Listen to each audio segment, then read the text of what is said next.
It is day 34. Nancy Guthrie is still missing, and the FBI and Pima County Sheriff's Office task force has just surfaced a question that nobody asked in the first month.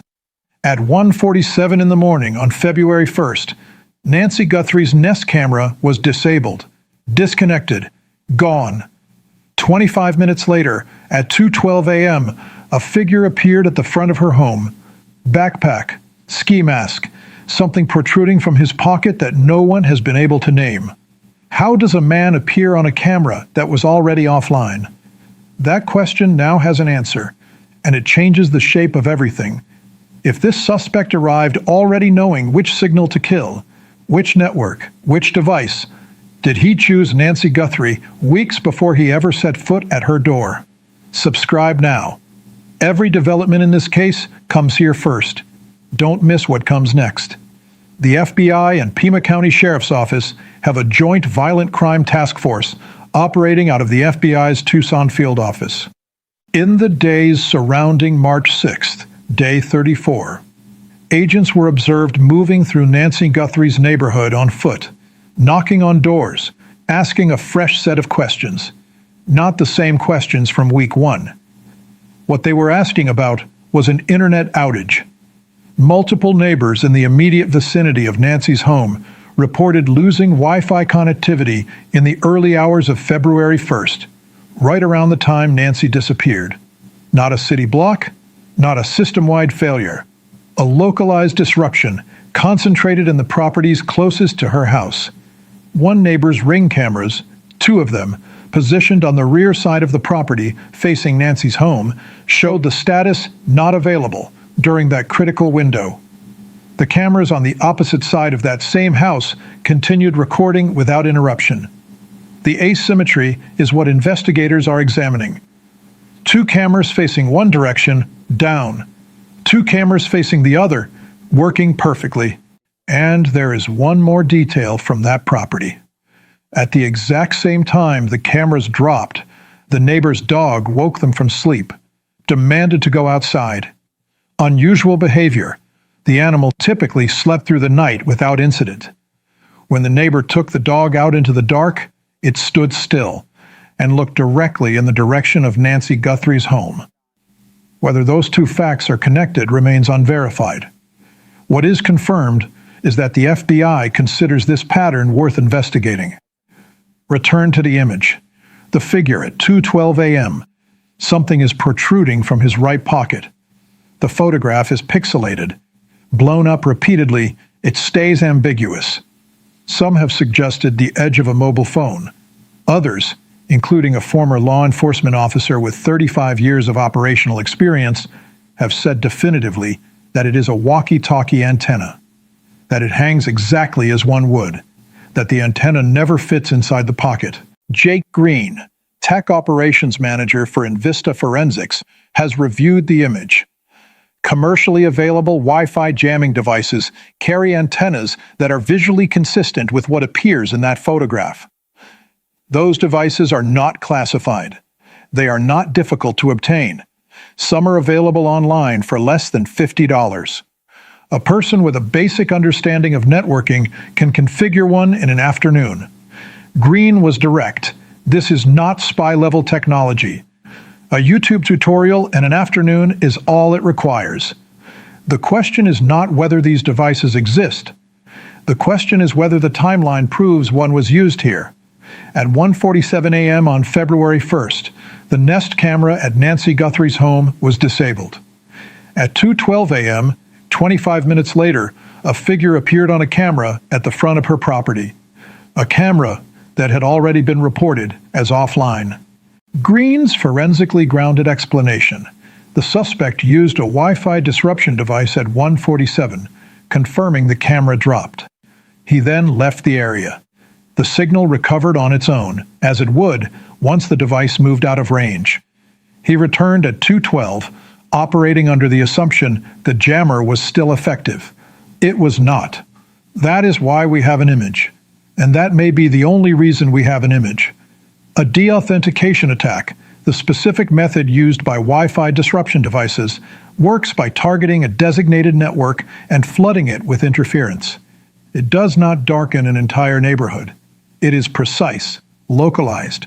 It requires the operator to know the target network in advance and to be within approximately 20 to 30 meters of the device being disrupted, which means if a jammer was used, the suspect was standing outside Nancy Guthrie's home before the first camera dropped.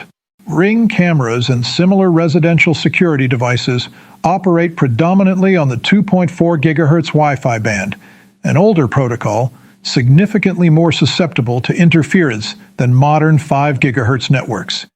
Brick and concrete construction further weakens an existing signal. An already degraded connection requires minimal effort to push offline entirely. Once the disruption device leaves range, connectivity restores. Video resumes. The network carries on as though nothing happened. But the camera itself did not resume. Glass fragments were observed at the base of the mounting bracket at Nancy's front entrance. The camera is missing. A source familiar with the investigation indicated the device was smashed. Green's assessment was unambiguous. Physically destroying a camera is the most logical step available to someone who has already disabled the Wi-Fi and is about to commit a serious crime. A hammer leaves no DNA. The footage stored on the device before upload, gone. There is one other recorded separation from that night. At 2:28 a.m., Nancy Guthrie's pacemaker disconnected from her Apple device. Green assessed this as physical separation, consistent with Bluetooth range, which extends to roughly 9 meters. Not a jammer, not a malfunction. A body being moved away from a stationary device. Eric Maldonado spent 29 years with the Pima County Sheriff's Office, working criminal investigations, the burglary unit, K-9, and search and rescue. He is the author of A Necessary Evil, Echoes of the Badge. His position on this case has not shifted. He does not believe the ransom demand represents the true motive. The person located in California in connection with a fraudulent Bitcoin ransom demand is, in his assessment, a separate thread, a deliberate attempt to lead investigators in the wrong direction. The FBI, by all indications, agrees. Maldonado's theory, a burglary carried out by someone who may have been far closer to Nancy Guthrie than any current lead suggests, possibly within the neighborhood itself. His reasoning is methodical. The area around Nancy's home is rural. Properties are set wide apart. Residents know each other's vehicles. A car parked on the roadside at midnight would be noticed. An approach on foot in daylight would be visible. Establishing a pattern of Nancy's movements, she was retired, spending the vast majority of her time at home, requires repeated, undetected access to the area. That is considerably easier from inside the neighborhood. Nothing was reported stolen from the property. Maldonado addressed this directly. When a burglary escalates to violence, priorities shift immediately. Identifiable stolen property becomes a liability. If a search warrant is later executed and those items are found on a suspect, the only item of evidence more dangerous to leave behind, the one carrying DNA, touch evidence, and the physical record of any struggle, is Nancy Guthrie herself. In Maldonado's assessment, she became the crime scene. Taking her was not a secondary decision. It was the only logical move for someone determined not to be identified. The Pima County Sheriff confirmed that only 2 search warrants have been executed in this investigation. One in the Rio Rico matter on February 10th, and one connected to Duke Dye's home and vehicle on February 13th. For a 34-day investigation involving a missing person, a violent crime scene, and a federal task force, that is a narrow warrant footprint. It is consistent with separate reporting indicating that investigators have not yet reached the threshold of probable cause for additional warrants. There is a forensic clock running that cannot be reset. Internet service provider logs, the records that would confirm whether a localized connectivity disruption occurred in Nancy's neighborhood on February 1st, are not retained indefinitely. They are billing-level records. The granular packet data showing precise network drops for specific devices may persist for days, not months. At day 34, that window may have already closed. If those records were not secured in the first weeks, they are likely gone. One further contextual detail is under consideration. The 2026 Tucson Gem and Mineral Showcase ran from January 28th to February 15th. More than 2,000 vendors across over 40 venues, the largest event of its kind in the world. It was in full operation on February 1st. What significance, if any, that carries for establishing who was in Tucson and why, investigators have not said. The task force remains active. Agents are still in Nancy Guthrie's neighborhood, still knocking on doors, still asking questions that did not get asked in week 1. A reward of $1 million remains on offer. The contact number is 1-800-CALL-FBI. Somewhere, someone recognizes the figure in that image.